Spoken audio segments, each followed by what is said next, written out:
Donc maintenant que nous avons compris ce qu'est la philosophie politique, nous allons pouvoir en faire. On va d'abord porter notre étude sur les différents régimes politiques, ce qui va nous permettre de creuser en fait quels sont les courants politiques qui prônent ces régimes et sur quoi ils s'appuient pour espérer cette solution. Eh bien, on va commencer par ce qui nous semble le plus évident, on va commencer par le système politique dans lequel nous vivons, la République française. Donc, vous aurez remarqué que depuis quelques lustres, on trouve des gens dans la rue qui demandent plus de démocratie, et le régime qui leur met de grands flashballs dans la fif en leur disant « Eh bien, nous sommes en démocratie, vous n'avez rien à espérer ». Donc, c'est comme s'il y avait un quiproquo sur le type de régime dans lequel nous vivons. Et on ne sait pas bien le définir. Et quand on regarde des débats télévisés à la télévision, eh bien, on a des gens qui vont prendre indistinctement le terme de république avec le terme de démocratie. Et on a vraiment l'impression que c'est la même chose. Et pourtant, voilà, on trouve des gens qui contestent cette définition. Donc, il est vraiment important qu'on se mette au clair sur ce qu'est une république, quel type de régime c'est, pour bien comprendre où est-ce qu'on en est aujourd'hui. Alors, prenons les choses à leur démarrage dans le XVIIIe siècle, le siècle des Lumières, dans lequel eh bien, il va y avoir cette révolution française, dans lequel eh bien, on va construire, bâtir cette république. Alors, ce qu'il faut voir, c'est que avant d'en arriver là, avant cette révolution pratique, il y a d'abord une révolution théorique. Et c'est là où on comprend que la philosophie politique, c'est primordial, parce que si on ne comprend pas bien ce que l'on veut faire, eh bien on ne fera rien. On ne fera rien qui puisse perdurer. Or, les révolutionnaires français ont bien compris ce qu'ils voulaient mettre en œuvre, et ils l'ont compris parce qu'il y a eu tout ce travail de préparation philosophique qui a préparé cette révolution pratique. Et donc il y a d'abord eu une révolution théorique, celle qu'on appelle le contractualisme, dans la philosophie politique. C'est-à-dire que, je vous avais parlé en introduction de la question du politique et de la question de la politique. C'est-à-dire, mais pourquoi est-ce qu'on s'organise ensemble en société, et comment est-ce qu'on s'organise ensemble en société? Et en fait, une bonne façon de répondre à ces deux questions, c'est le contractualisme. C'est une nouvelle méthode de réflexion politique qui va être amorcée au XVIIe siècle par des philosophes comme Locke, puis ensuite par Hobbes et Rousseau.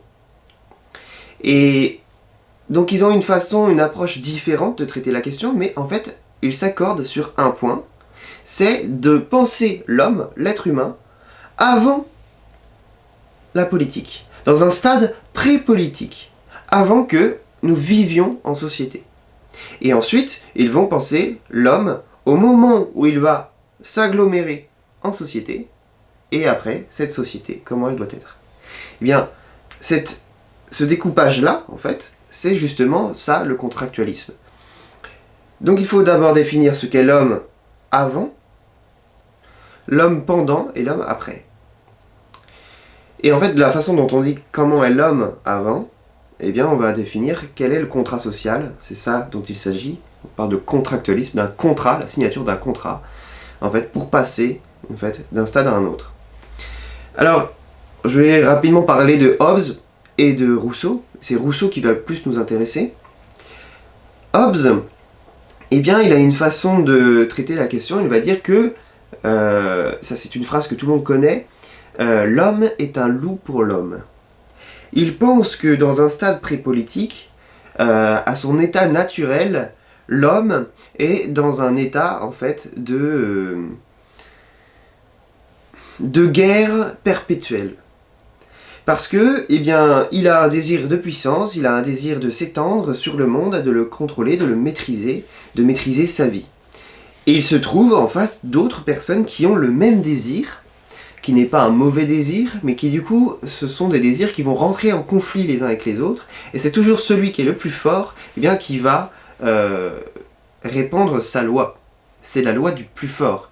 Et cette définition, finalement, cette loi du plus fort, c'est ce qu'on va appeler la loi de nature, que les philosophes des Lumières vont souvent reprendre. vont penser qu'à l'état de nature, l'homme est dans cet état-là, justement, de guerre perpétuelle, et dans lequel il faudrait s'extraire, parce qu'on sent bien que, eh bien, ça nous nuit les uns aux autres. Alors, Hobbes pense qu'il faut signer un contrat social dans lequel, eh bien, tous s'accordent à remettre leur liberté à une volonté plus forte qui pourra, en fait, les unir. C'est donc dans le Léviathan qu'il parle de ça, et donc il faut un souverain fort qui puisse justement casser les volontés individuelles pour que la loi du plus fort soit abolie et que nous puissions enfin vivre dans la concorde et l'harmonie. Donc Rousseau, lui, il a une autre façon en fait de comprendre le problème. Il va penser que l'homme à l'origine est bon, qu'il est indépendant, c'est-à-dire qu'il ne dépend de personne, mais que finalement, effectivement, il y a des rivalités et que, eh bien, les individus vont finalement, parce qu'on part de l'individu, hein, ça c'est vraiment important. Dans le contractualisme, on part de l'individu, c'est lui l'échelle qui va permettre de juger en fait absolument tout le reste. Et donc l'individu chez Rousseau, eh bien, il est dans cet état d'indépendance et finalement il va remettre sa liberté à tous.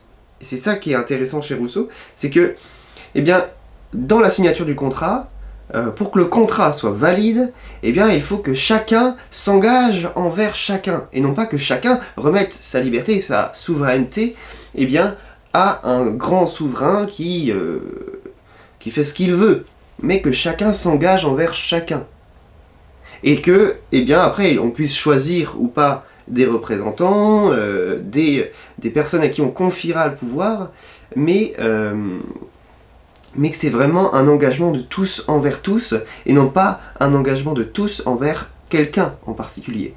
Le contrat social, il n'a pas un objet vraiment de base.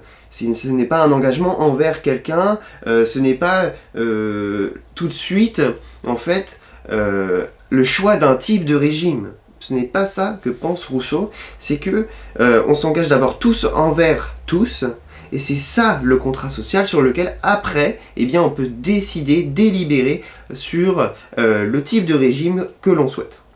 Voilà. Et bien toutes ces idées-là, en fait, elles vont prendre le pas au XVIIIe siècle, et c'est le contractualisme qui va vraiment... C'est une révolution. Pourquoi je disais que c'est une révolution? Parce que avant, on pense, avec Aristote, que l'homme est un animal politique.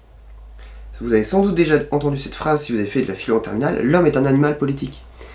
Ça veut dire quoi? C'est hyper important. Quand on dit ça, ça veut dire que c'est dans la nature humaine d'être politique. C'est dans la nature humaine de s'associer les uns avec les autres. Alors que là, on pense l'homme dans un état de nature qui n'est pas un état politique, qui est un état pré-politique, où l'homme n'est pas, en fait, dans sa nature, dans une sphère politique. Il n'est pas dans la famille, il n'est pas... voilà, on pense l'individu complètement coupé de ces relations humaines qu'il va créer, en fait, a posteriori. Et voilà, alors que Aristote dit, bah non, en fait... j'observe le réel et je vois que partout l'homme crée des liens politiques, et donc j'estime qu'il est dans la nature de l'être humain d'être politique.